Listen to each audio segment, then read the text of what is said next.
Hello everyone and welcome back to the layout.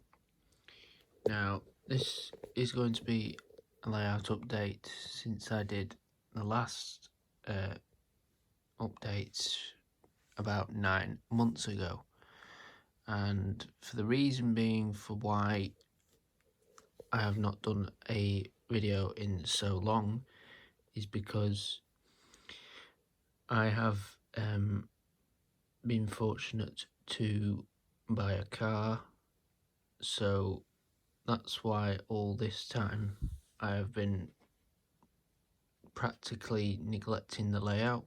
So that's why, even though you can see a few new logos in the picture, I have been reducing the amount of time on the layout due to me owning a car and plus for a part-time job for stuff needed for my car.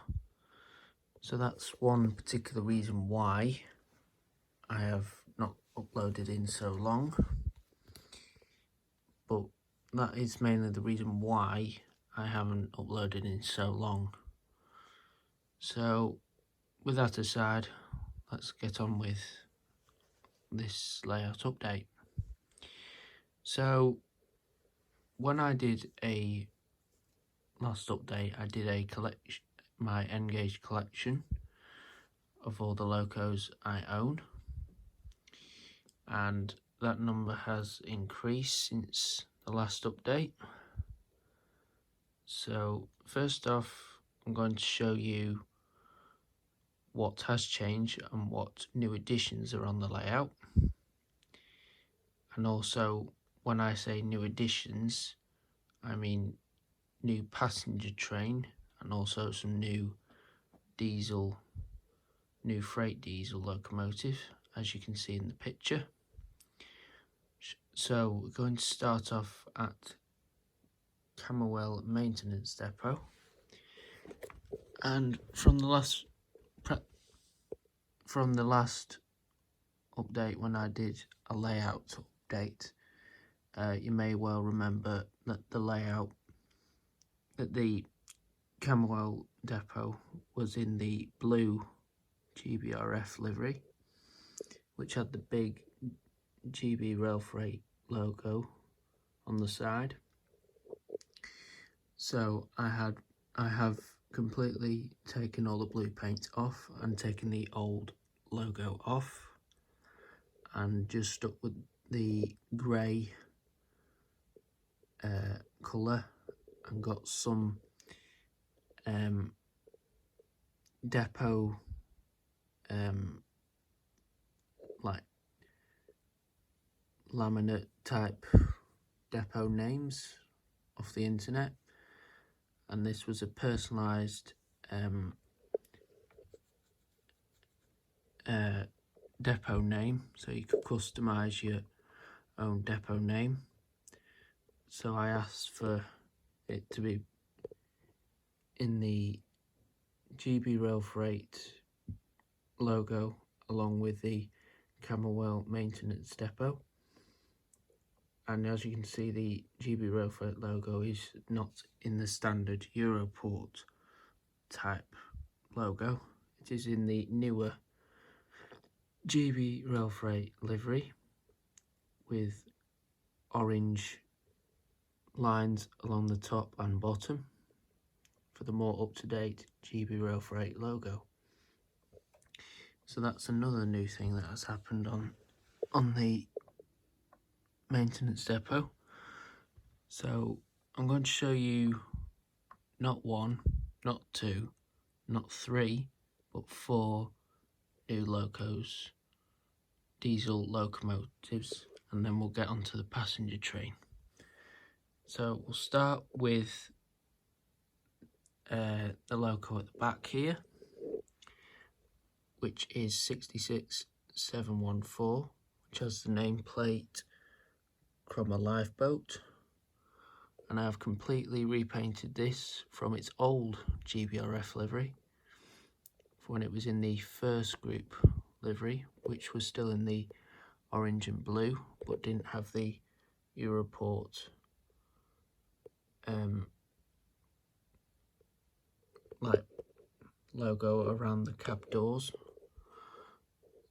and also not just with that logo, but I did the same with 66719 named Metroland, and the previous livery for this was the renewing Metronet renewing the tube livery, which was in the Metronet livery. So I repainted this and put it into the GBRF livery, and I've also painted the exhaust in like a rusty colour, and I did that on 66714.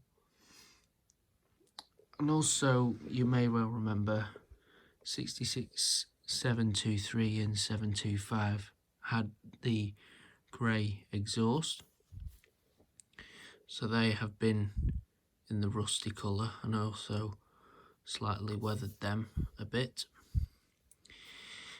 And this one here is a new repainted one as well.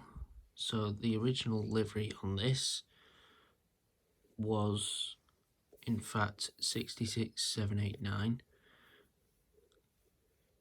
and repainted it into the BR British Rail construction livery, which is 66793, and this is one of the Euro sheds that GBRF bought from Beacon Rail Leasing, I believe.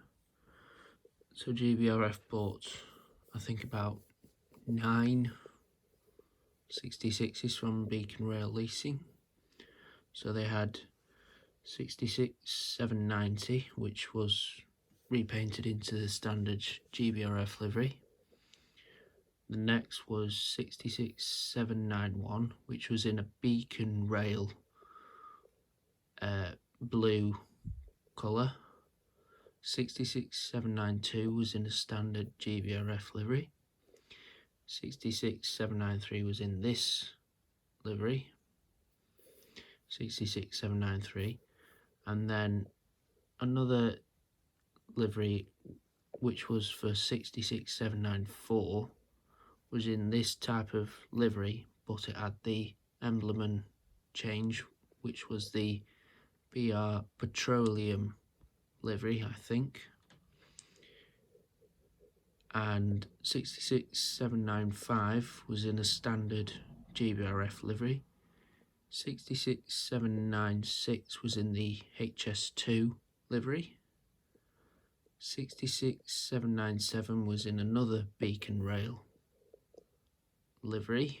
66798 was in the standard GBRF livery, and the final 66799 was in a GBRF livery, but it was mainly repainted to match the first ever GBRF 66 that started the company. So it was in that particular livery from the start of the company through to the end of the 667 family. So it started off with the standard GBRF livery and ended up in the same type of design as the one that started the company. So there's that one, and then we've got this Freightliner orange livery, which is 66623, and I think this is known as the Genesee Wyoming Freightliner orange livery, which I think about 5 Class 66s are now in this orange livery. I'm not entirely sure what numbers are in the orange livery, but this particular one is in this orange livery. I also completely repainted the entire logo and also the axle boxes, which you can see are painted yellow as well, like the real thing was. And the exhaust has been painted into a rusty type finish on the top of the exhaust, but not weathered. Just a general on the layout. As I said, the layout has been neglected, so it's mainly been gathering dust. So I will need to clean it up and hoover it and get all the dust off the layout, and eventually start doing some more stuff on the layout, like doing some more pavements and stuff like that. Now this passenger train, which you may remember was where my excursion train was, with the Class 57 and the rake of 6 maroon coaches. So I got rid of that and I've replaced it with another Class 350. As you may well notice, there's that 350 there, and I got another one so I could have more general passenger trains in the station. So thanks for watching this update. Now I can't really tell if I'm going to be uploading as much more as I used to. As I said, I've got part-time jobs and I've got my car insurance and stuff to pay for my car. So I will try and do more videos as much as I possibly can. And I do apologise for the delay for an update. So all I can say is thanks for watching, and I'll see you again in the next update.